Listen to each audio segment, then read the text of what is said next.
Bapak, Ibu, Saudara-saudari, adik-adik para sahabat Tuhan Yesus di Paroki Santo Yosef Madari dan di Stasi Santo Tomas Seyegan, juga para sahabat Tuhan Yesus dimanapun Anda berada. Berkat dalam salam semangat, sehat selalu, tetap berbahagia dan tekun berbuat baik. Marilah kembali kita belajar ilmu sejati pada hari Senin tanggal 20 November tahun 2023, hari biasa pekan ke-33. Kita mengawali belajar ilmu sejati dengan berdoa. Dalam nama Bapa, Putra, dan Roh Kudus. Amin. Allah Bapa kami yang Maha Rahim, ampunilah kami dan perkenankanlah kami memandang Engkau dalam diri Yesus Putra Daud. Semoga kami dapat mengimani sabdanya, sebab Dialah yang hidup dan berkuasa, yang bersama Dikau dalam persatuan Roh Kudus, Allah sepanjang segala masa.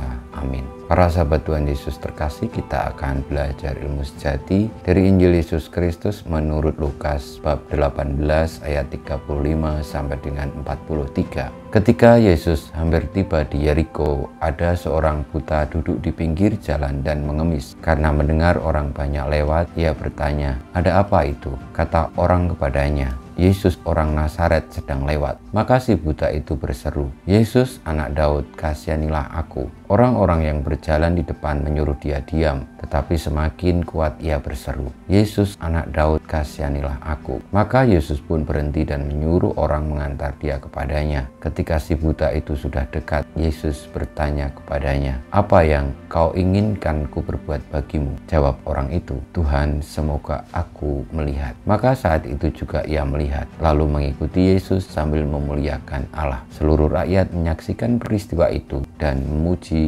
Allah. Demikianlah sabda Tuhan, terpujilah Kristus. Para sahabat Tuhan Yesus yang terkasih, oleh karena imannya orang yang buta yang mendengar bahwa Yesus datang di antara orang-orang lalu memohon kepada Tuhan Yesus dengan menyebut, "Yesus anak Daud, kasihanilah aku." Dan iman yang sungguh-sungguh begitu kuat dari si buta tadi menuntunnya kepada Tuhan Yesus, sumber segala kesembuhan dan pembebasan. Iman itu tidak serta-merta hanya dimiliki begitu saja, tetapi disertai juga dengan pengetahuan, kepercayaan dari si buta bahwa dengan menyebut Tuhan Yesus sebagai anak Daud adalah ia percaya bahwa Daud sebagai Raja Israel yang dipilih Tuhan untuk menyelamatkan umatnya, menuntun umat Israel, telah mengejawantah di dalam Tuhan Yesus. Maka Tuhan Yesus disebut sebagai anak Daud oleh si buta karena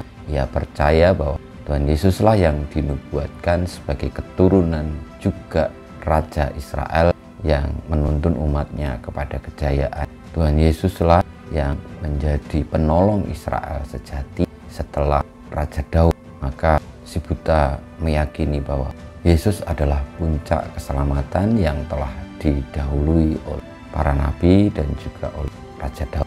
Karena dengan demikian, apa yang dimohon oleh si buta dengan imannya yang begitu kuat, teguh, sederhana, akhirnya memperoleh berkat melimpah, yakni ditanyai sendiri oleh sumber kebenaran, kebaikan, kehadiran Allah di dalam bangsa Israel, yakni Tuhan Yesus. Ditanyai apa yang ingin diperbuat oleh Tuhan Yesus bagi orang tadi, dan orang buta tadi mengatakan ingin melihat.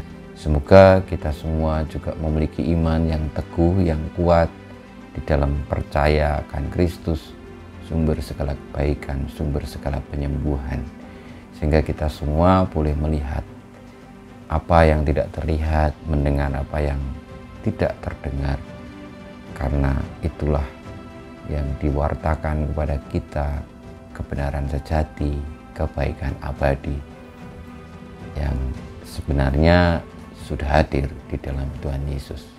Kita mohon berkat Tuhan. Kemuliaan kepada Bapa dan Putra dan Roh Kudus, seperti pada permulaan, sekarang, selalu, dan panjang segala abad. Amin. Ya Yesus, jadikanlah hati kami seperti hati-Mu, Tuhan, bersama-Mu dan bersama Roh-Mu. Kita semua hidup kita, perjuangan kita untuk beriman yang teguh, membuka hati, mendengarkan sabda Allah, dan senantiasa taat kepada Kristus, kehadiran Allah demi keselamatan umat manusia, senantiasa dibimbing, dilindungi, diberkati Allah yang Maha Kuasa, Bapa, Putra, dan Roh Kudus.